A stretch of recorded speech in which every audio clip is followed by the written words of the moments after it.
Body है कितनी? 107। अच्छा 107। उत्तर प्रदेशातील हाथरस जिल्ह्यात एका सत्संगादरम्यान मंगळवारी दुपारी झालेल्या भीषण चेंगराचेंगरीत 116 भाविक ठार झाले।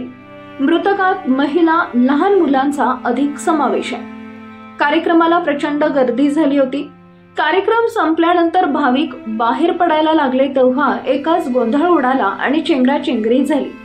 महिला आणि मुलं पायदळी तुडवली गेली।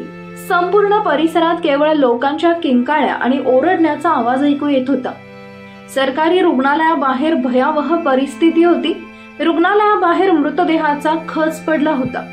मृतदेहाचे ढीग पाहून क्विक रिस्पॉन्स टीम QRT ड्युटीवर तैनात कॉन्स्टेबल रवी यादव यांचा हृदयविकाराच्या झटक्याने मृत्यू झाला।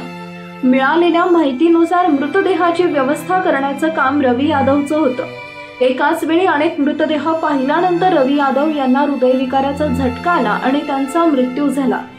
दरम्यान या सत्संगाचा आयोजक नारायण साकार हरी उर्फ भोले बाबा फरार असल्याची माहिती आहे। उत्तर प्रदेश पोलिसांनी याची माहिती दिली आहे।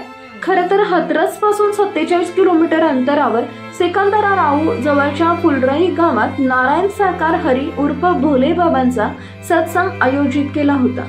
त्यास हजारो भाविक उपस्थित होते।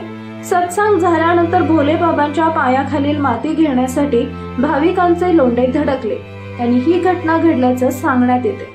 कार्यक्रम मोकळ्या जागेत होता। पावसामुळे चिखल होता।